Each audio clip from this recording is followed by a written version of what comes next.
All right then. Hello, everyone. This is Volts for September 18th, 2024.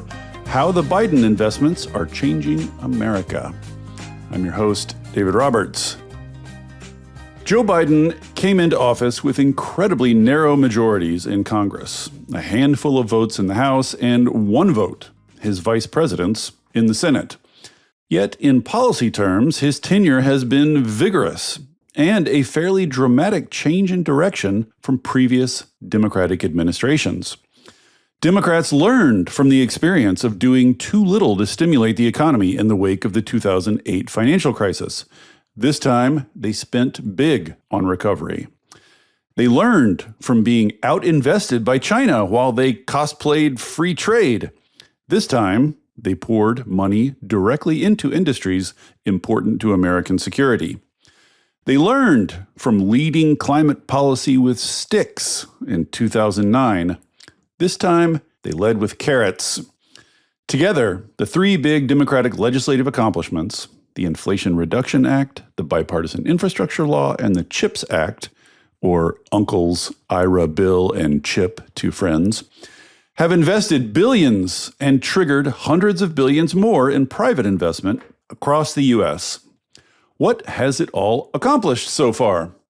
To discuss that, I'm thrilled to talk with someone who has been at the heart of this investment-led strategy. Heather Boushey, a member of President Biden's Council of Economic Advisors and the chief economist for his Invest in America cabinet. Boushey is a longtime Washington, D.C. veteran who has worked as an economist, primarily focused on inequality at the Washington Center for Equitable Growth, which she co-founded, the Center for American Progress, and the Center for Economic and Policy Research, during which time she's written 2 books and edited another. She was the chief economist for Hillary Clinton's presidential transition team. For the past 4 years, she's been advising Biden. We're going to discuss the Biden administration's investment approach, its effects on the ground, and so much more. I could not be more honored and excited about this.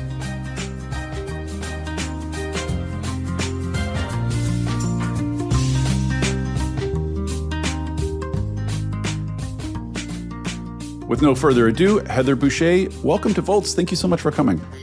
Oh, it's such an honor to be on one of my favorite podcasts. You're a credentialed economist, Heather. You've served all sorts of distinguished institutions. I feel like you're slumming.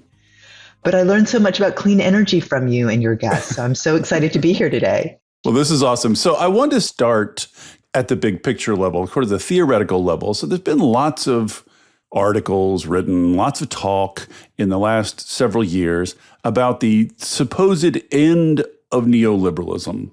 There's been Biden officials who have, said pretty explicitly in speeches, Brian Deese, Jake Sullivan, et cetera, pretty explicitly that they're leaving neoliberalism behind.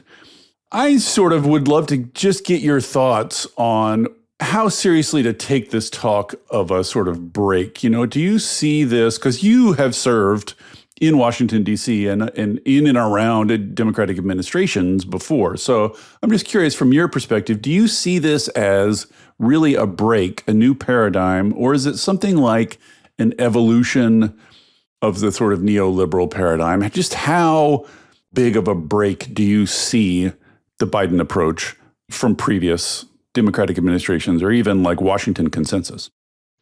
I'm going to be such an economist in this answer because I'm going to say on the one hand, on the other hand.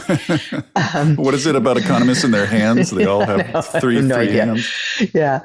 Well, so on the one hand, presidents, lots of them talk about what they're going to do to grow the middle class.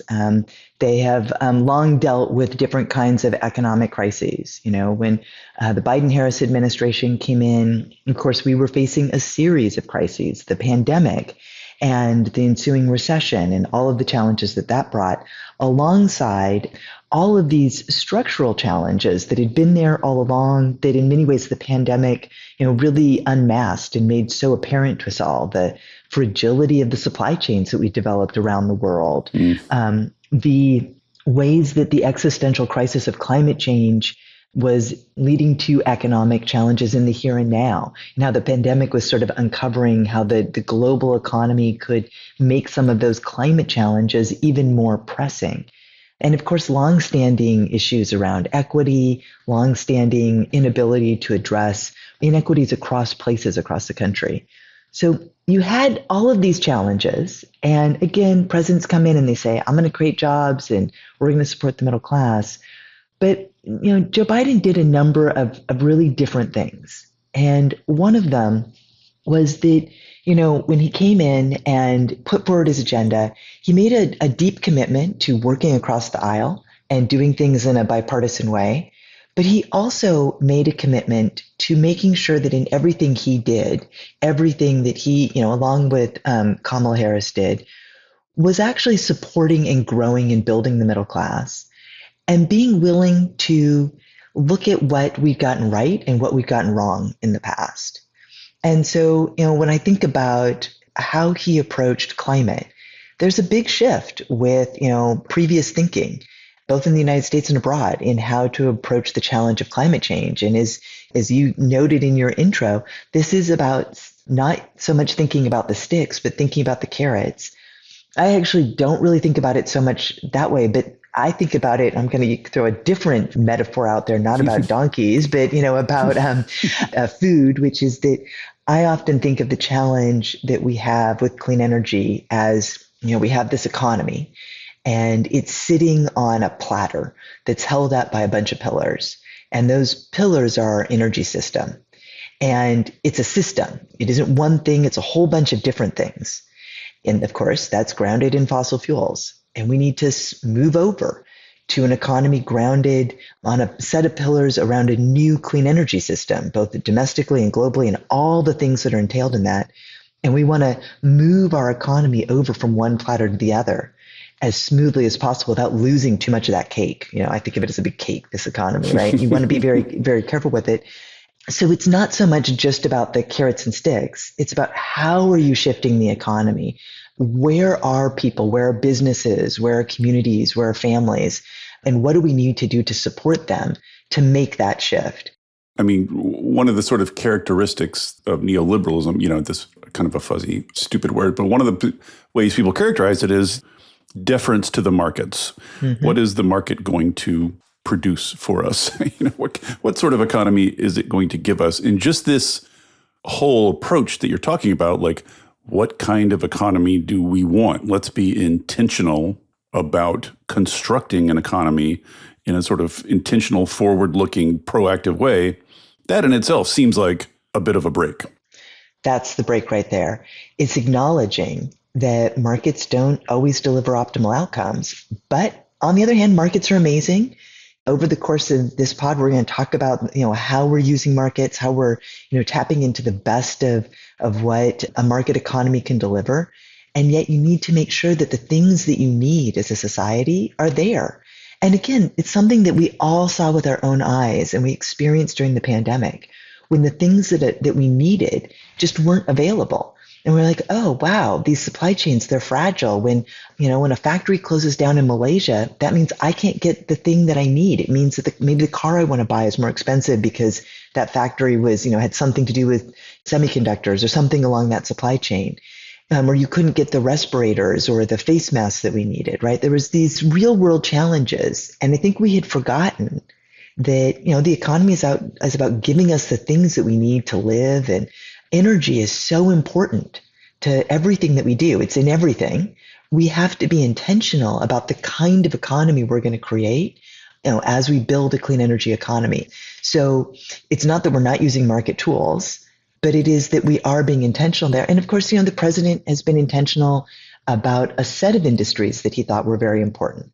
We're definitely going to get into that. But this proactive thinking about the economy is a new thing, I think, a little bit for the Democratic establishment. And it's sort of like they're all kind of groping their way forward a little bit. It's a new way of thinking about this stuff. So let's just start with some big picture numbers. I think there are a couple of websites now sort of tracking the totals, sort of the amount that's been invested in the wake of the three big bills. So talk a little bit about that, the big picture, sort of like how much investment has this catalyzed so far?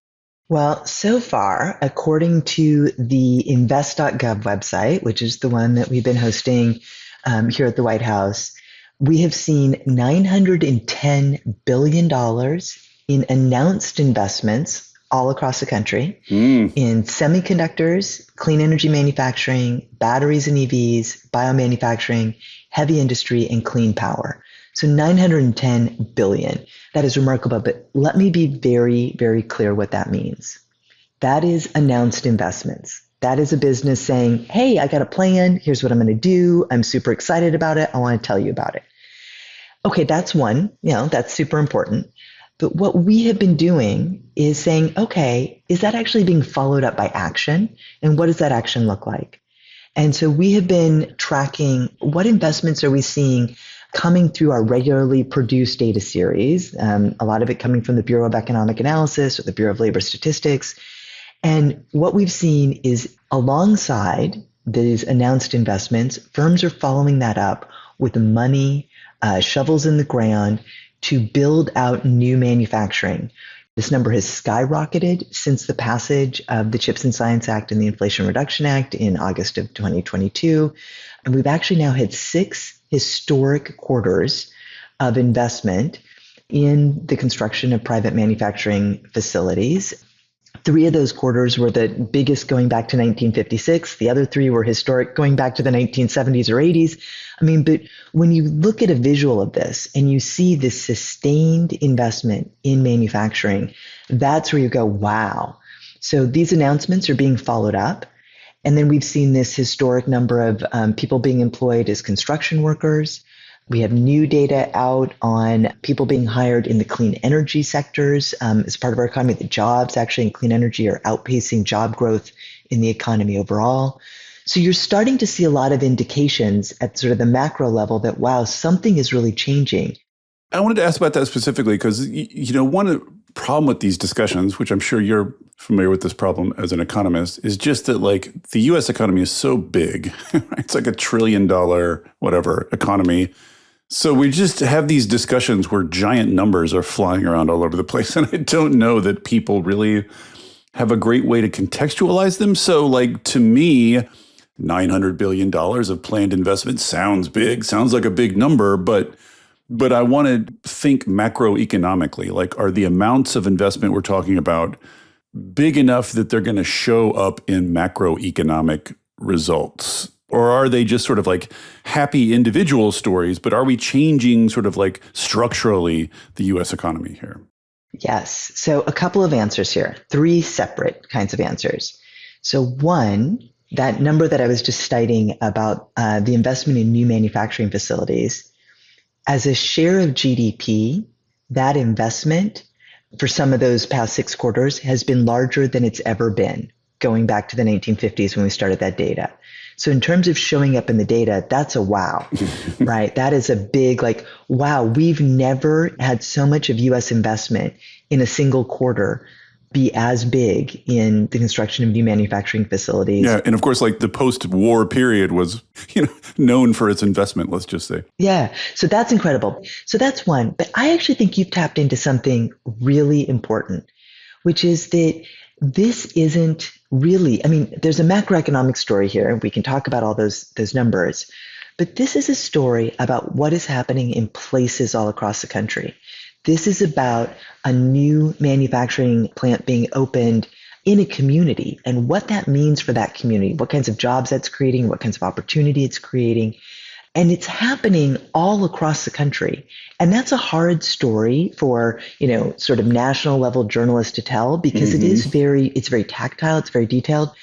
I've actually been able to travel across the country. So far, I've been to 11 states over the past few months and have been able to see some of these with my own eyes and talk to, the business folks, talk to union leaders, talk to the economic development folks.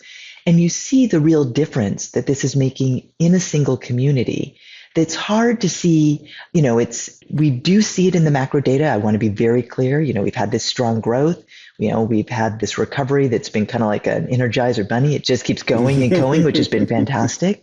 We've seen that kind of success at the national level, but to truly understand the transformation and how we are building out these technologies, you have to look at what's happening in real places.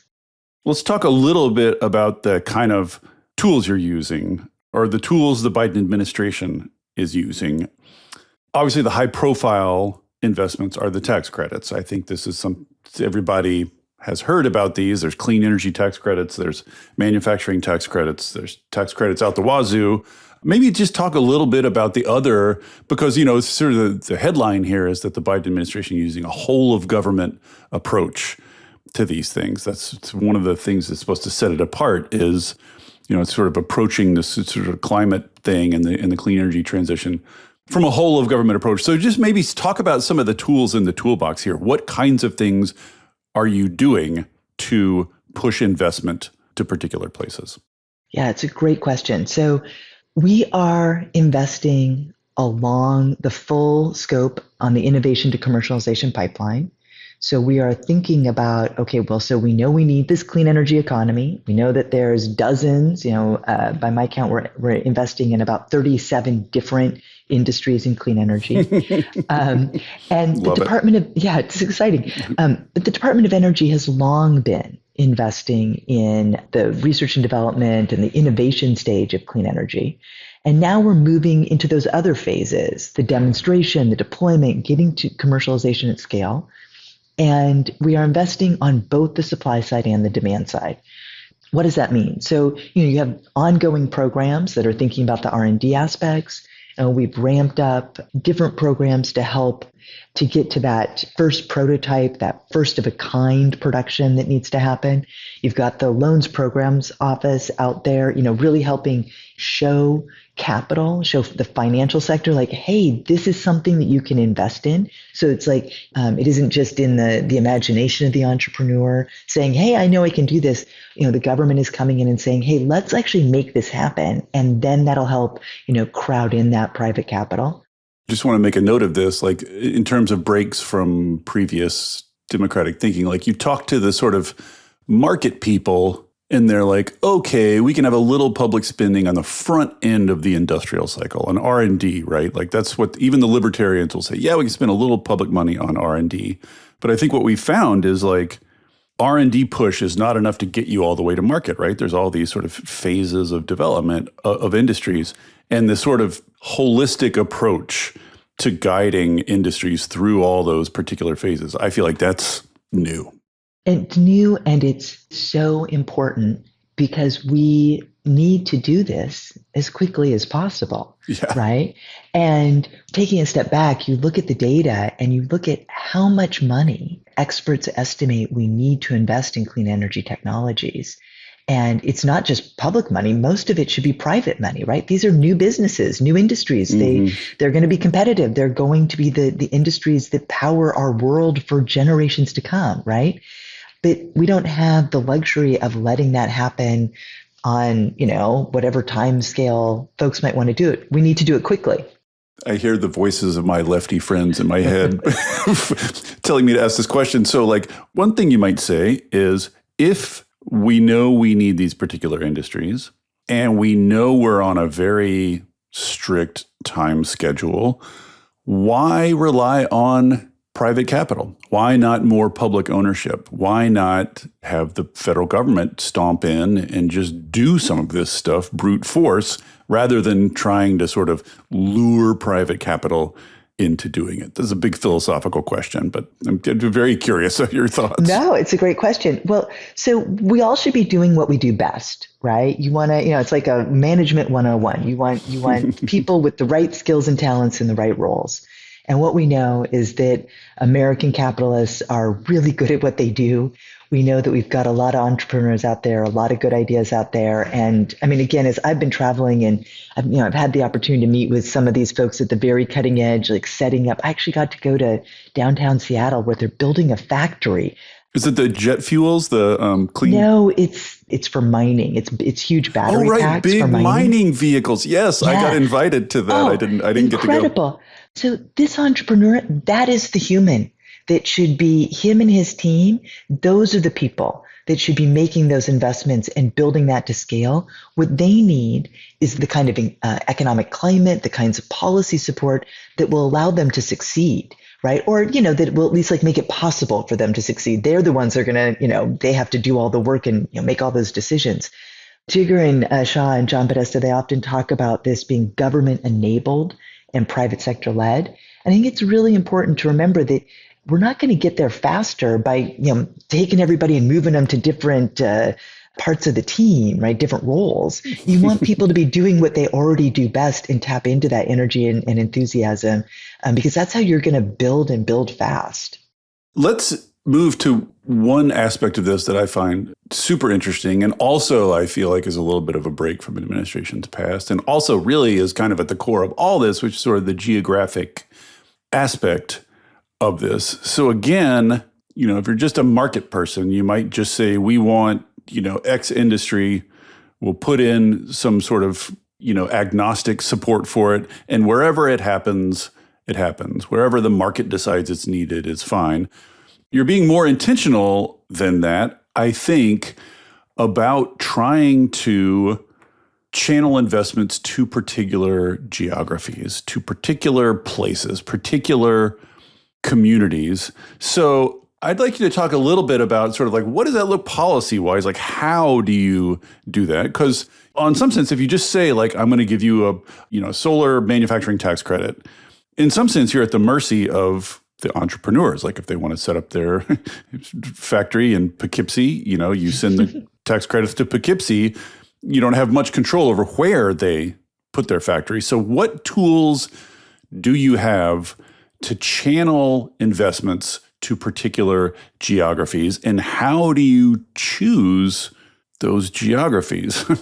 So here's a hypothesis that future scholars will discover that this is one of the truly genius things that policymakers did as a part of all of this. And we have all these different tax credits, right? Tax credits for production of clean energy, tax credits for investment. And if you want to go and get those tax credits, you can get some tax credit if you just do the production or you do the investment. But if you do it in a way that is going to be even more beneficial for the economy and communities, if you make that investment in a low and moderate income community, or you make that investment in an energy community that's going to need that investment, or if you use apprenticeships, registered apprenticeships, or pay prevailing wages, the tax credit gets bigger. Mm-hmm. And it's such a simple idea. Because it says, we'll give you something, if you want to make the investment. But if you do it in this way that we know, and we know from a lot of empirical evidence and research that you're going to get a bigger bang for the buck if you are investing in places that need it most. You're going to have that labor supply there who's super excited to get those jobs, maybe a more capacity, maybe there'll be empty factories that you could, use as brownfields. A whole bunch of good reasons to think about this as a smart policy. And what is incredible is that such a simple idea and it's working, right? Now, again, we're at the beginning phases.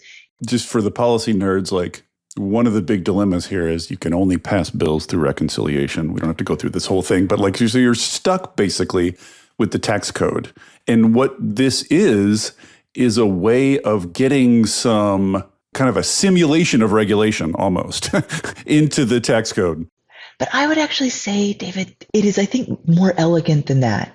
That's maybe what I thought at the very beginning. Oh, this is second best. But I actually think that because, again, you're letting markets do what they do best, we're not telling the entrepreneur or the business owner where to put their factory. They still have to do all the siting. They still have to find the best place to do it. They still need to make a decision that they think is going to work for their business. But we're putting a little bit of our thumb on the scale to say, hey, why don't you look at these other places that maybe you wouldn't have thought of, right? So what you see are businesses saying, hey, this is actually an opportunity for me to invest in this rural community. And what, again, as I've traveled the country and met with people, I was just in Syracuse and talking to these local business owners who are doing manufacturing of fiber optic cables. They've been there for a long time. They wanted to invest in that community. Our policies made it possible for them to do so in a way where they can see a path to viability. Yes, doing it through the tax code, maybe if like, oh, no, it's not But what it did is it allowed markets to do what they do best. And as a result, we are seeing the majority of these new investments, the new announced investments, are going to communities where income is less than the median around the country, where folks are less likely to have a college degree. And that means that that is going to help us be a country that can again start growing together rather than a country that for so many decades has been growing apart. And that is a deep structural change that is so exciting to see from a simple set of policies. So you're not directly controlling where investments go. You're offering these sort of weighted tax credits. And so the investments are sort of distributing themselves according to kind of market logic. Are they going where you want to see them going? Like, do you know what I mean? Like, is it simulating what you might have engineered if you had told them where to go? Do you know what I mean? Like, are they distributing themselves in a way that is meeting your goals? 100%. I think it is definitely meeting the goals, and it has the advantage of, again, being private sector led. So when I look at this map and I'm like, wow, these investments are happening all across the country. They're happening in places that voted for President Biden and places that did not. It is truly a policy that is benefiting all of America. But not evenly distributed, Heather. Now, No, let's... the country, it's a big country. Yeah, I mean, they're concentrating, the investments are being concentrated in the Southeast and Midwest in precisely those areas. Like, this is something, I've said this phrase so many times to so many people, but like, these are precisely the places that everybody has been angst-ridden about for decades now, that were hollowed out by globalization, lost their manufacturing, et cetera, got economically resentful, reactionary backlash, et cetera, et cetera. We're all familiar with the politics of the last several decades. The investments really are going to those places, which we should note, like, is good economically, but also it's like one twist of this is that I think I heard most recently the figure is it's basically 4-1 Republican districts versus Democratic districts. So like most, you could even say the vast bulk of these investments are going to red areas of the country controlled by your political opponents. And I just want that on the record. Like, we just lived through Trump, saying like, I'll send help for the pandemic to states that I like and not to states I don't like, just the crudest sort of like tribalism. And I just wanted on the record here that like Democrats have engineered billions of dollars of investments in Republican areas of the country. Just can't be repeated enough. Well, it can't be repeated enough because fundamentally this is about, and the president has said time and time again, he wants to build an economy from the middle out and wants to see more of these comeback communities. This is what it looks like. This is what it means to think about the U.S. as an economy where we want to have communities across the country growing together. We want to create opportunity all across the country. And I mean, I think it's just enormously exciting to see that. And it's exciting to also think about what the ramifications of that will be. Oh, yes. I've thought quite a bit about the ramifications. Yeah. If you have less inequality across the country, maybe that will help. I mean, that will certainly help, people feel like they're keeping up. It'll make it easier to move across places because you won't have these huge gaps in costs and affordability, right? And I think it also will make these policies much more durable, right? As people are benefiting from them in a variety of communities and seeing, wow, these are, we're creating good jobs. As it turns out, we are now seeing that jobs in clean energy are increasingly likely to be unionized. And that's great, right? And so you're seeing them create these good jobs, revitalizing communities and those real benefits that'll help people see that, actually building this clean energy economy can be fantastic and it can be good for U.S. competitivism and it can be good for, for my community and my family and those jobs. And that's exactly what we wanted. We'll see if they draw those conclusions. We'll see. It's early yet. And one other question about, sort of these areas, speaking about them generically, obviously there's tons of variation from place to place, but, sort of the basic kind of area that's going to have been hollowed out by globalization, let's say, has been disinvested in for decades. we're seeing some investment come to those places, a big investment. But I'm just curious. I mean, it's early yet, right? It's only 2 years since these things passed. It's crazy the amount of stuff that's happened in those 2 years, but still, we're early yet in the process. I'm just concerned, what do economists know about, like, it's one thing to just sort of drop some investment on a community, like they won the lottery. It's obviously going to help. They're obviously going to be happy about it. But what does it take to turn communities around in a long-term way? Do you know what I mean? Do you think about that in terms of like, it's one thing like build a big factory in a place, but that in itself might not be enough. Over time, you want to start thinking about, conglomerations and agglomerations and the kind of sort of structural shifts that will help these places prosper in a more sort of enduring long-term way. How do you think about the difference between sort of like a short-term relief versus real long-term structural turning these communities around? Hey there, everybody. Don't worry, I'm not going to tell you about a new mattress or push a credit card on you. This isn't an ad. There are no ads on Volts. It is supported entirely by listeners like you. If you'll indulge me for a second, I'd like to ask for your support. I started Volts because we're all surrounded by depressing news about climate change and misinformation about clean energy, and it's never been more important to share the stories of the real people on the ground doing the real work of transition, and all the ingenuity and courage and public spirit they are bringing to it. People are hungry to hear these stories, to learn from and find inspiration in them. I've heard from people who change majors or careers after hearing episodes of Volts, people using it in classrooms and community groups, even state legislators who have passed bills inspired by specific episodes. Sharing these stories matters. It makes a difference. If you have found value in it and want to help me continue doing it, I hope you will join the community of paid subscribers at volts.wtf. It's about the cost of a cup of coffee a month. If you don't like subscriptions, you can make a one-time contribution, leave a review on Apple or Spotify, or just tell a friend about Volts. I am grateful for any and all support. If you're already a paid subscriber, thank you. And now, back to the show. How do you think about the difference between sort of like a short-term relief versus real long-term structural turning these communities around? So one of the things that you see, and we have certainly in the administration done a lot of work to promote this, but this is a partnership, right? A factory is just, it doesn't exist in isolation. You need a community around it. It's got to be connected to the power grid. There's got to be roads. Yeah. It's all of those things. You need workers and, maybe engineers. And, so you need workers at different levels. How are you going to recruit them and retain them? What kinds of jobs are you creating? Are those going to be those good jobs? Do those workers have places to live? Are there good schools? And so, there's a whole bunch of different questions. And we were at a business roundtable in upstate New York in Syracuse with the Empire State Development Corporation. I'm not sure it's called corporation, but their economic development agency. And then the folks at the community college and the business leaders who are seeing this influx of investment coming into their community. And they are thinking, okay, the shovels are just going in the ground now to build these factories that are going to change our community. What do we need to be doing to make sure that the community is ready, to make sure that this really works for us?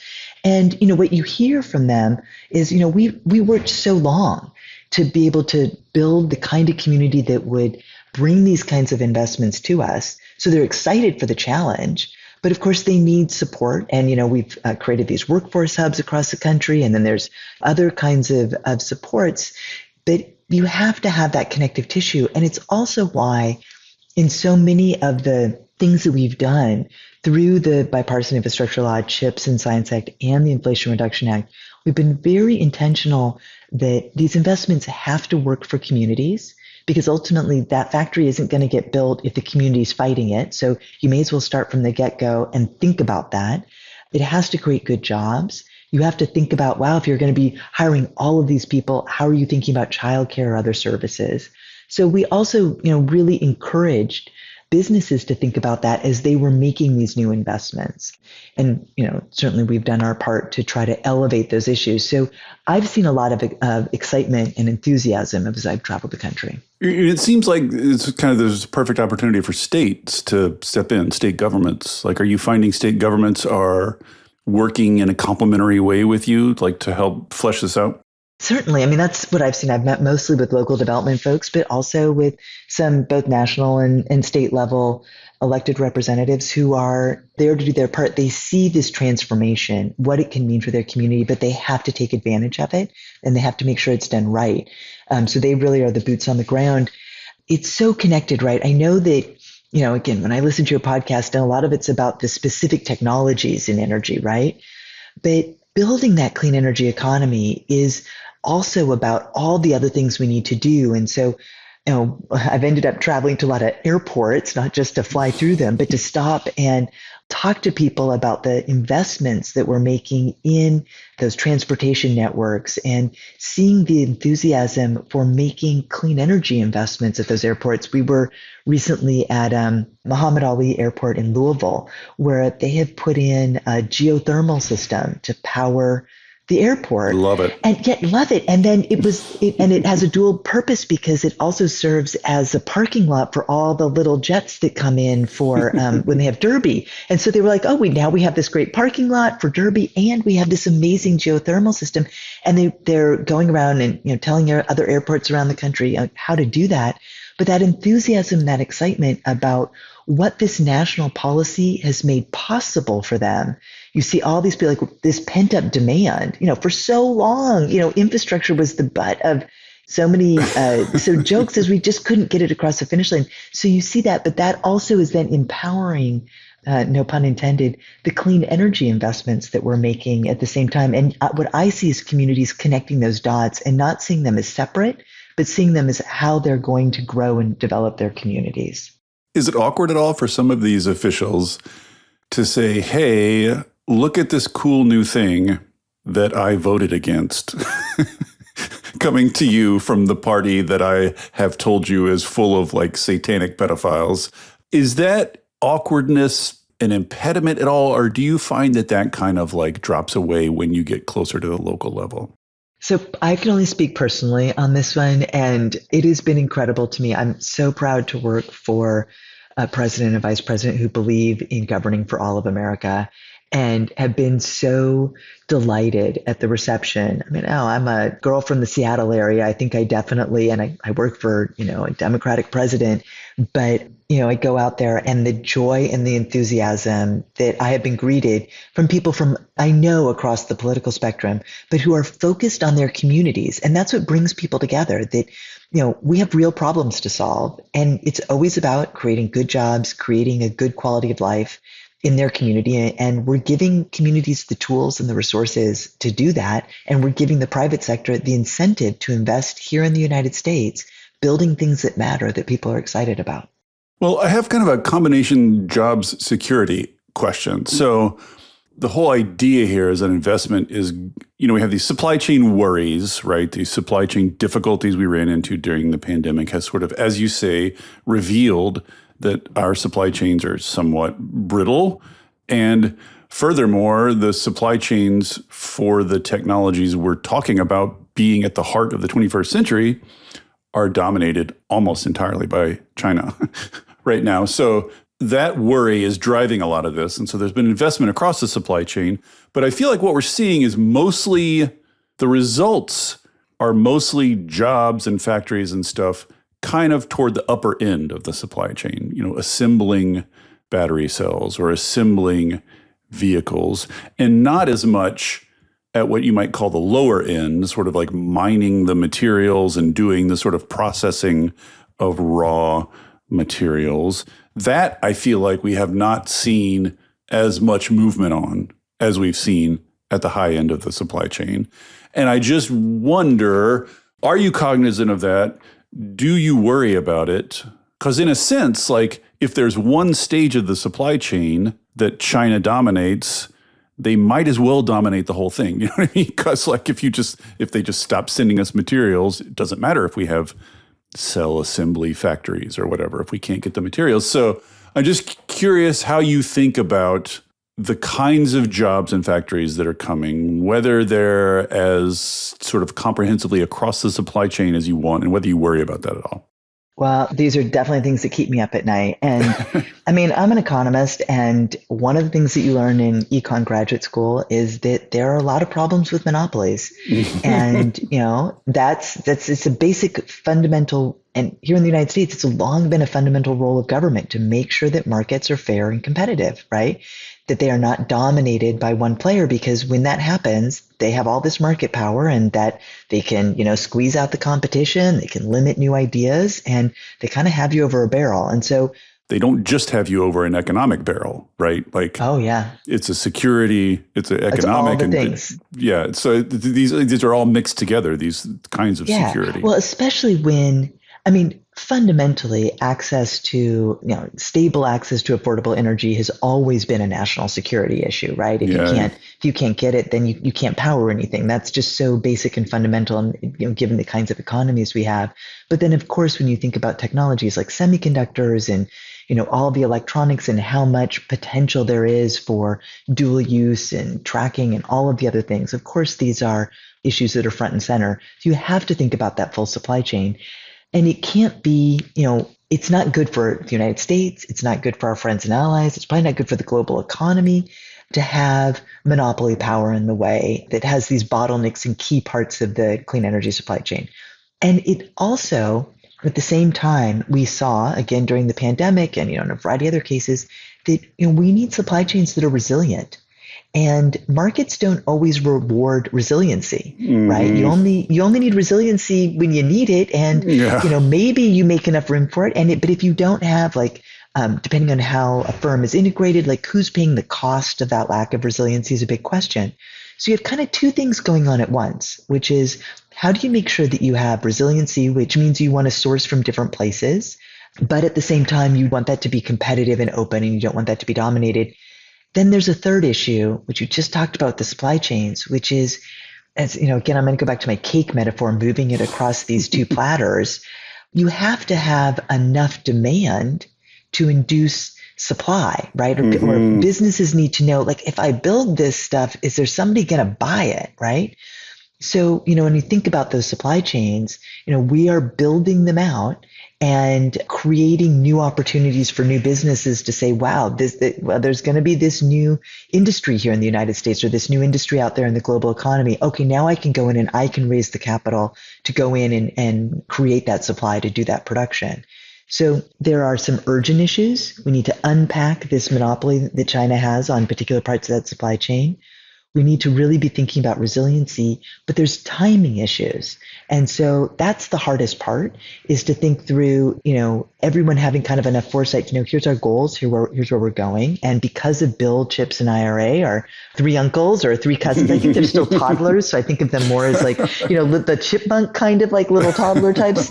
They're going to grow up and they're going to be great. But, we've given the private sector all of these tools and all of these new resources. But yes, we do need to continue to be thinking strategically, what else do we need to do to make sure that those supply chains are resilient and that they're creating economic opportunity, and that they are inducing enough investment to make the changes that we need to see in our energy systems.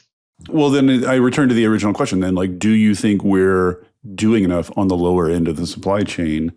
And if not, like, sort of like, what tools, or how do you think about how to intervene to try to sort of induce some of that? I mean, I will say yes, because the fact that we can have a conversation about it means that we are aware of the problem. And certainly policymakers, folks across government are certainly thinking about all those issues. And we are certainly in active conversations with our friends and partners around the world around, how we think about the critical minerals conversations and all of that. So certainly this is all on the table and being worked through. And it's happening in real time. And I think that's what's both challenging to kind of watch, like we are, and I wanted to say this a couple of minutes ago, so I'm going to pause and say it here. We have to keep reminding ourselves that what we're building is a system. And the problem with systems and the way that our markets work, when you were asking, where did the administration make really big changes? It was acknowledging that this is a system and that any one actor can't make the change on their own, right? It's hard for me to buy. I mean, I have an electric vehicle, okay, but the challenge is knowing, you have to plan your routes carefully still, because there's not enough charging stations yet. We're building those. But that's a systems problem. I can't solve that system-wide problem of the EV charging network. It's that chicken and egg. Legendarily difficult to solve systemic problems, right? Because you're trying to move one piece and you don't necessarily know if the other pieces will move also. Like it's a lot of things going on at once. Yeah, which makes it, exciting. Yes, that's one word. That's one word for it. But back on this minerals and supply chain security thing, I have questions about this. Like, if you go look at the numbers, it's striking the degree to which China dominates these things. Like minerals, processing of minerals, just like 90%, 95%, 99%. Obviously, I think if China controls 99% of some key bit of the supply chain, I think it's very intuitive for people why that's a problem, right? Because you don't even have to sort of speculate about any nefarious intent on China's part. Like if they just got hit with the wrong kind of weather systems or whatever, something disrupted their supply, all of a sudden the rest of the world is without. But I'm just curious, like nobody's talking about spending the kind of money it would take for us to create a complete supply chain here such that we didn't need China, right? Like I don't think anybody's targeting that. There's no one answer to this, but like how much of the supply chain do we need to wrest away from China for us to feel secure, for us to feel like we've added some resilience? You know what I mean? Like is that 5%? Is that 10%? Sort of how do you think about how much of the supply chain needs to be wrested away from China and spread more around the world? Well, that is a great question. And I think it comes back to this question of resiliency. I mean, clearly 90% is too high, right? And but how far do you need to pull that down? It's going to come down to a few things. One is that you do need a diversity of suppliers. You need to, unconcentrate that. And you need to make sure that wherever you are supplying from, you're able to access enough of whatever that thing you need, be it the critical mineral, the parts for the batteries, or whatever it is, that you can access enough to actually meet your domestic needs. So that doesn't mean that you have to produce it all here in the United States or all in one other country, but can you look out and say, wow, well, we have enough different kinds of suppliers that seem stable and where no one has enough market power to really dominate the prices or the quantities that are being supplied in the market.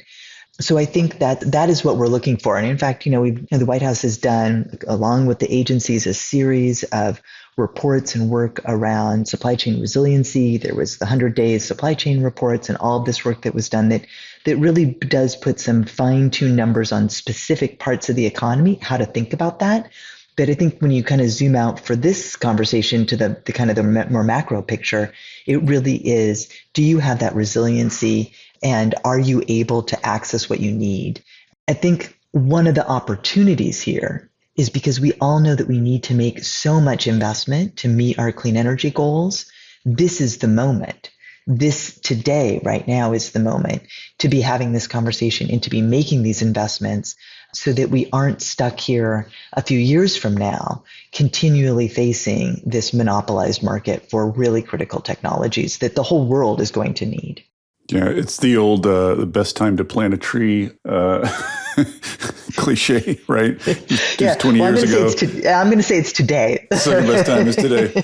Yeah.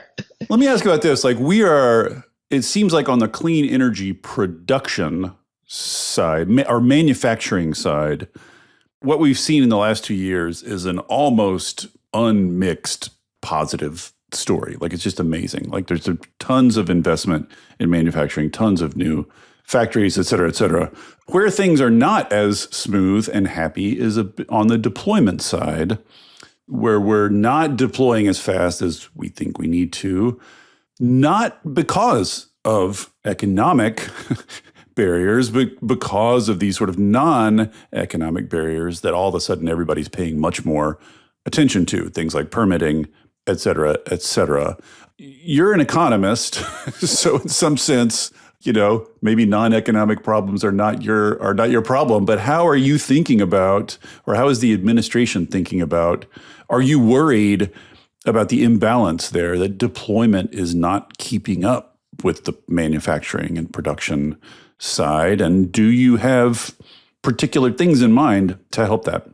Well, a couple of things. I mean, so first off, acutely aware of these challenges that deployment needs to happen. We all are. And, certainly the administration has taken a lot of steps to do its part on permitting. Certainly would like, the Hill to move, to needs Congress to move, to take some steps to open up more opportunities for that. But of course, as you've talked about many times on the pod, this is a state and local issue as well. So, aware of these challenges, working through them, and, always with an eye. And I think this is where, as an economist, I think I'm always kind of watching for, and you've kind of brought up the phrase post-neoliberalism or neoliberalism as part of this conversation. Like, what does it mean to build out a new industry? How do you need to change the rules of the road, right? What permitting rules do we have now that just aren't going to work to move at the speed and scale that we need to? How do we build that consensus to get that done? And make sure that we're bringing communities along, that they feel that they have a voice in what's happening in their community, so that they're open to it and they're embracing it, and that they can take advantage of the opportunities in front of them. I think we often in the clean energy community talk about what I would think of as the human systems challenges, the people challenges, as just something that's like sort of this annoying thing to overcome. When I think part of what we've done in the Biden-Harris administration is we've flipped the script. And we've said, we actually need to make sure that this building of a new clean energy economy works for people and families and communities and small and medium-sized businesses. How do we make that possible for them? And so, as I've seen my colleagues from around the building, work on the permitting issues and really making sure that, that sites are safe, that communities aren't harmed, that the process is thorough, and yet at the same time, it is, we get rid of outdated systems, that we make sure that we're moving as quickly as possible, trying to balance those. I mean, that's literally the job of government. And you can see us moving, full speed ahead, but you have to bring people with you. Two final questions. One is a little bit about that, about bringing people with you. So probably the number one question I get when I talk about IRA and these investments and all of this stuff is people fretting, what will happen to all this if Trump wins? And so obviously the honest answer is no one knows entirely.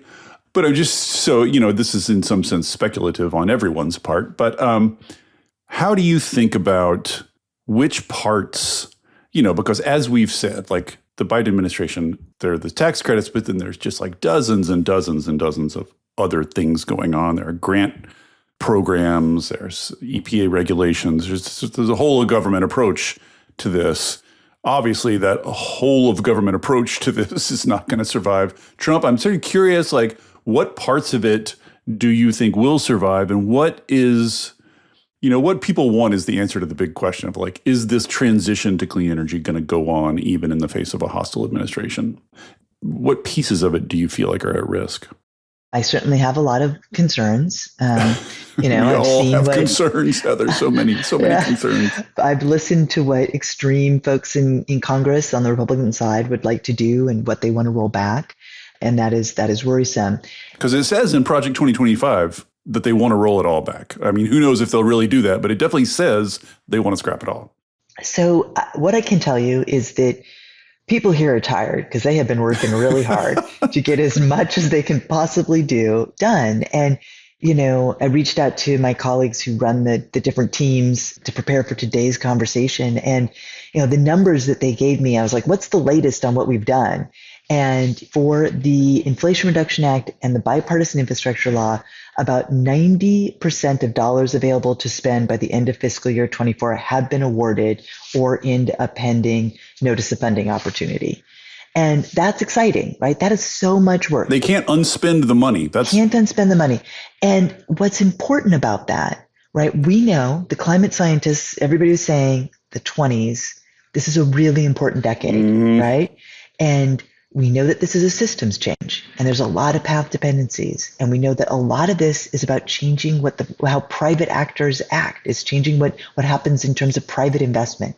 And we put in place a lot of things and they are running down the train. So there's a lot of momentum that we don't actually know exactly where it will go, right? Once a business starts, building out new batteries, maybe they'll discover something that's even more efficient or better, or maybe it'll be harder than we thought. But that, there's so much opportunity that'll keep going. And we know that the rest of the world is committed to addressing climate change. And so the global market opportunities are going to remain robust. And we know that China is going to continue. It appears to be, I can't see what they're going to do, but they really seem on their part committed to their investment in the new clean energy technologies. So all of that feels like these are, there's a lot of path dependency there. I am worried, however, about what might happen in terms of regulations, what might happen in terms of some of the programs that have more discretion. But I'm going to leave that for another day. And just, we have focused, and it has been very clear. And I don't think anybody around here had to be told, we need to get as much as done as possible, as quickly as possible for the sake of the planet. And because you all know in a democracy, you don't have that much time in office. So there you go. Okay, well, related to that then, final question.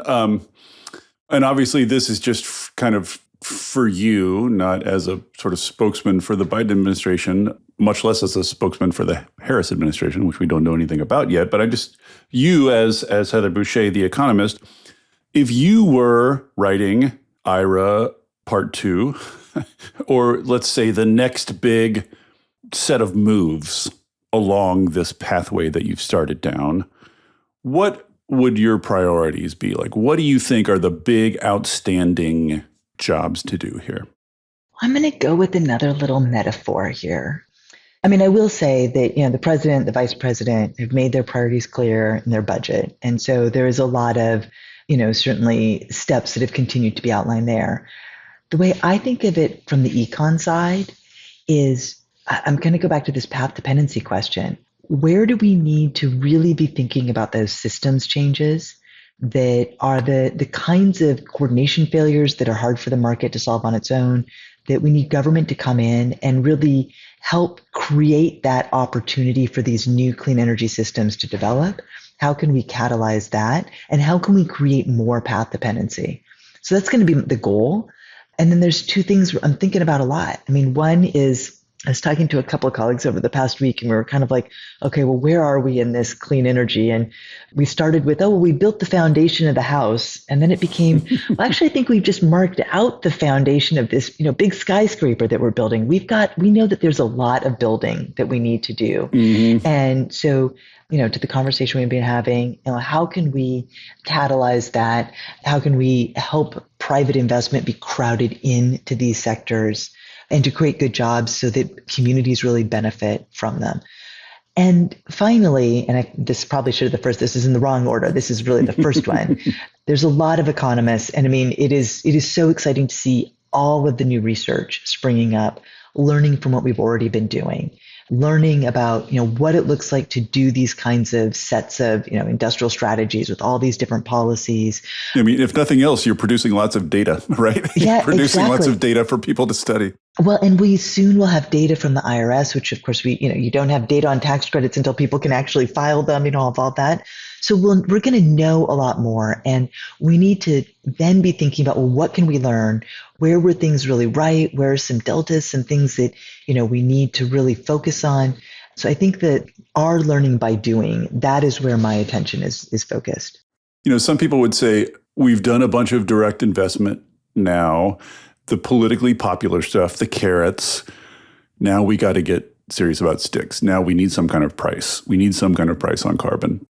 Do you think that's like inevitable and necessary, or do you think we can get all the way there with just sort of carrot-based industrial policy?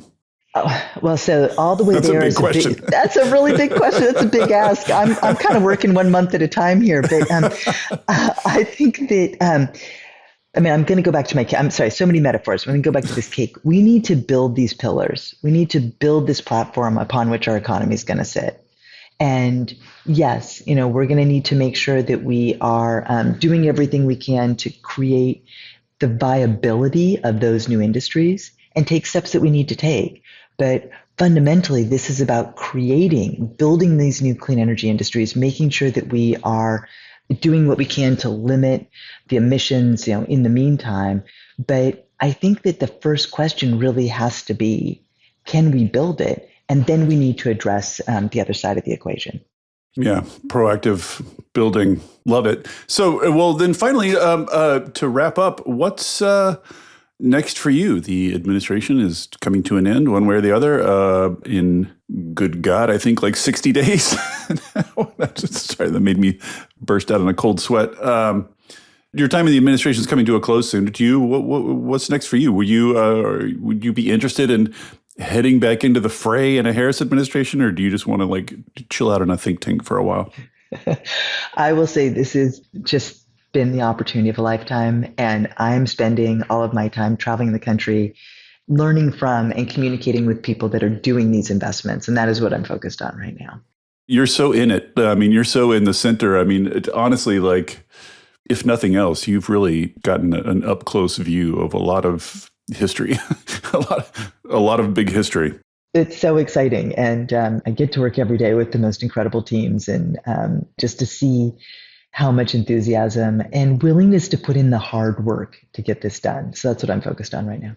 Awesome. All right. Well, thank you so much, Heather. I appreciate you coming and talking with us. Oh, what a joy. Thank you for letting me on your pod. It's so great. Thank you. Awesome.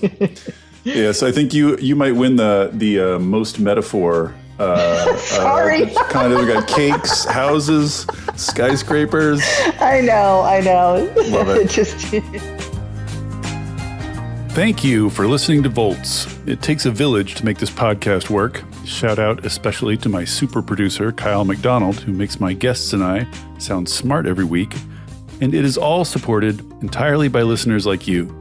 So if you value conversations like this, please consider joining our community of paid subscribers at volts.wtf, or leaving a nice review, or telling a friend about Volts, or all three. Thanks so much, and I'll see you next time.